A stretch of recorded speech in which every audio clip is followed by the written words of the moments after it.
What is the solution?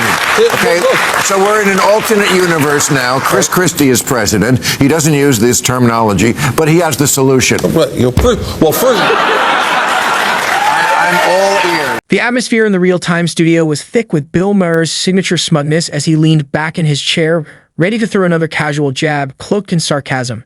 But Christie had had enough. The audience reacted, some clapped, some murmured in surprise, and others sat frozen, processing the moment. Maher blinked, momentarily stunned, his usual smug retorts seemingly short-circuited. He shifted in his chair, searching for a clever response, but nothing came. The weight of Christie's argument hung in the air, undeniable and immovable. For the first time in a long while, the game of sarcasm had no comeback. Instead, Maher let out a forced chuckle, attempting to brush past the moment. Yet the shift in the room was palpable. Christie had landed a significant blow, and Maher knew it. This is one of the rare times Bill Maher was left speechless by a guest on his own show. Don't miss this fascinating video. So glad to have your attention. You've got it undivided. What he should be doing is he should be playing a constructive role between Zelensky and Putin. Putin knows he's losing. Putin's not stupid.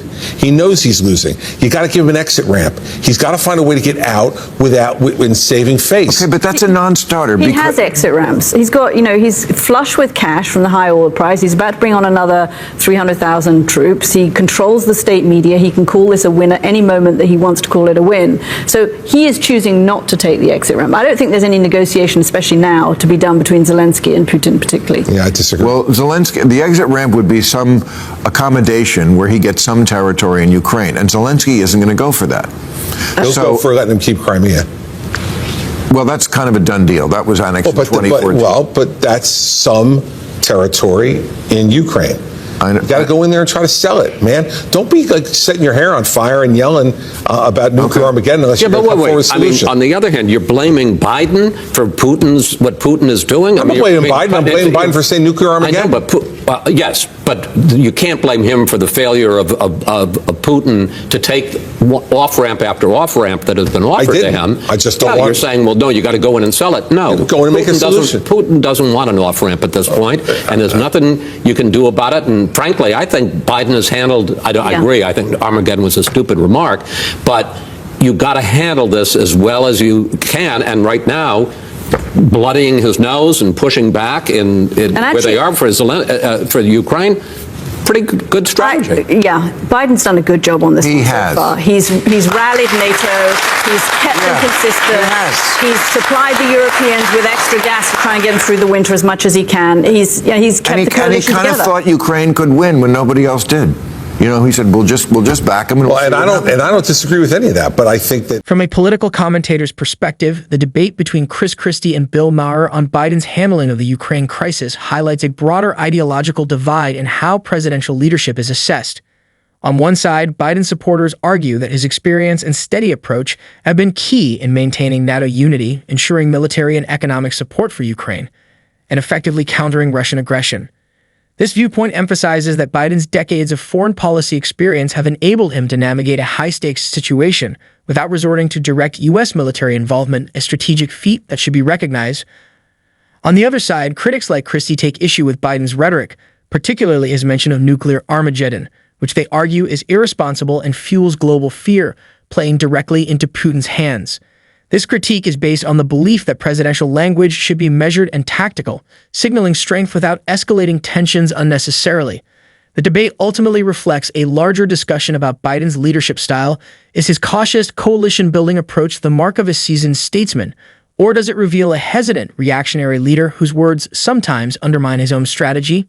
I'm telling you, this show's rubbing off on him. He's getting very bold. Yes, loose. Yeah, that was me. I never had the reputation of being bold. Wallflower type. So you are considering it? Sure. Yeah, you should. I mean, why not? Because we need a normal Republican. I mean, as good as it gets Republican. I'm sorry. By the way, I may have just figured out why you never had kids. You're such a sweet talker. But do you think you could really take the party away from the clutches of the Trump cult as it is now? I mean, because even if it's not Trump, it's going to be a Trumper. I would like to see what happens in the midterms. Yeah. I think, all I heard in 2016 was that we're going to do so much winning that we're going to be tired of winning, and we're going to ask him not to win anymore. And then we lost the House and the Senate in 18. We lost the presidency in 20. We lost 2 Senate seats in Georgia in 20. It's a lot of losing. I think they might want to go back to winning again. Okay. As the conversation shifted to the future of the Republican Party, Bill Maher, with his signature sarcasm, dismissed the idea that Republicans could ever break free from Trump's influence, mocking the notion as mere wishful thinking. However, Christie quickly countered, flipping the argument by highlighting the party's repeated electoral failures since Trump took office. He reframed the discussion not as a matter of loyalty, but practicality, arguing that any political movement built on constant grievances, rather than tangible victories, is bound to collapse under its own weight. Christie pointed out that while Trump's grip on the GOP remains strong, history shows that no political figure is invincible and the party will ultimately have to adapt or face ongoing defeat. Christie's response underscored the deep divide within the Republican Party, those who cling to Trump's brand of politics despite diminishing returns, and those who believe the party must evolve in order to survive. While Maher likely expected to have the last word with a dismissive joke, Christie's argument left a more sobering reality hanging in the air. In politics, nothing lasts forever, and even the most powerful cult of personality has an expiration date. What triggered this shift for you? Did you become burned out from politics after the past 6 years of Trump madness? I didn't become burned out, but I became a bit bored. And I will actually say not in the Trump years, because as much of a show as it was always interesting. And you'd wake up on Sunday and we had somebody who was literally in charge of the tweets, because when I got in at 6 in the morning, between then and 9, when I would do the show, things would change depending on a Trump tweet. But I spent so much time, for instance, in 2021, each week, slicing the salami thinner and thinner about what was the marginal difference between the Build Back Better plan this week versus last week, and it became kind of a bore. And conversely, good. Politics should be a bore. No, really. It's not supposed to be a show. Well, I know, but you're also supposed to deal with big issues and try to solve them and get things done. And that's boring. That's why Biden's good. He's doing it. That's why we elected him. Let's get back to boring and normal. Yes, you're right. Covering it, Build Back Better, was boring because they started with this number, and then guys objected and Manchin and this and Cinema and everybody fought, and then it came down to a better number and a better program, and they passed it. That's the way it's supposed to work. Chris Wallace's decision to step away from strictly political journalism reflects the broader fatigue many Americans feel toward the hyperpolarized and endlessly scrutinized nature of modern political coverage. While he acknowledges that the Trump years were chaotic yet captivating from a journalistic perspective, he argues that true governance should be steady, predictable, and frankly, uneventful.